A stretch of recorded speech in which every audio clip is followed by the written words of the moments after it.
नमस्कार, आप देख रहे हैं इंडियन एसकेपी न्यूज। अंतर्राष्ट्रीय मुद्रा कोष IMF की एक रिपोर्ट आने के बाद से ही पूरे देश में खलबली मच गई है। खलबली इसलिए क्योंकि इस रिपोर्ट के मुताबिक प्रति व्यक्ति सकल घरेलू उत्पाद यानी GDP के मामले में बांग्लादेश भारत को पिछाड़ते हुए आगे निकलने को तैयार है। अब आप सोच रहे होंगे ये IMF क्या है, जिसके एक रिपोर्ट आने के बाद से ही पूरे देश में खलबली मच गई। दरअसल आपको बता दें, अंतर्राष्ट्रीय मुद्रा यानी इंटरनेशनल मॉनेटरी फंड IMF एक अंतर्राष्ट्रीय संस्था है जो अपने सदस्यों की वैश्विक आर्थिक स्थिति पर नजर रखने का काम करती है।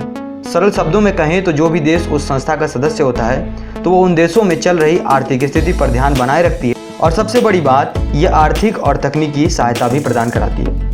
आपको बता दें, अंतर्राष्ट्रीय मुद्रा कोष IMF world economic outlook WEO के मुताबिक साल 2020 में बांग्लादेश की प्रति व्यक्ति GDP 4% बढ़कर $1,888 होने की उम्मीद है, जबकि भारत की प्रति व्यक्ति GDP 10.3% घटकर $1,877 रहने की उम्मीद है, जो पिछले 4 वर्षों में अब तक की सबसे कम है। IMF ने यह भी अनुमान जताया है कि इस साल भारत की GDP में 10.3% की गिरावट आ सकती है। भारत के लिए IMF का यह अनुमान जून में किए गए पूर्वानुमान से बहुत नीचे है, जिनमें कहा गया था कि कोरोना वायरस महामारी की वजह से उभरते बाजारों में सबसे बड़ा संकुचन देखने को मिल सकता है।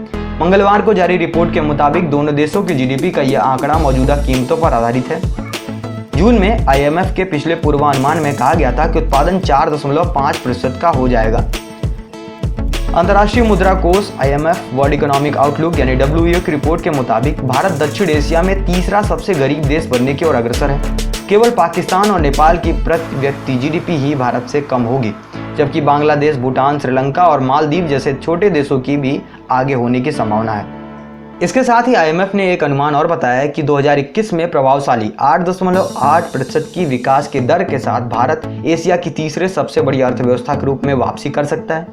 इस प्रकार सबसे तेजी से बढ़ती उभरती अर्थव्यवस्था की स्थिति को फिर से हासिल करते हुए भारत चीन की अनुमानित विकास दर 8.2% को पार कर सकता है। IMF और विश्व बैंक की सालाना बैठक से पहले विश्व आर्थिक परिदृश्य रिपोर्ट जारी की गई।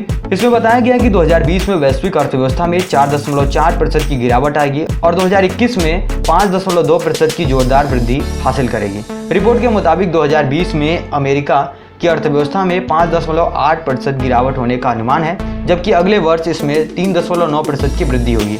वर्ष 2020 के दौरान दुनिया की प्रमुख अर्थव्यवस्थाओं में केवल चीन ही एकमात्र देश होगा जिसमें 1.9% की वृद्धि दर्ज की जाएगी। जानकारी अच्छी लगी हो तो वीडियो को लाइक करें, शेयर करें और चैनल को सब्सक्राइब करें। धन्यवाद।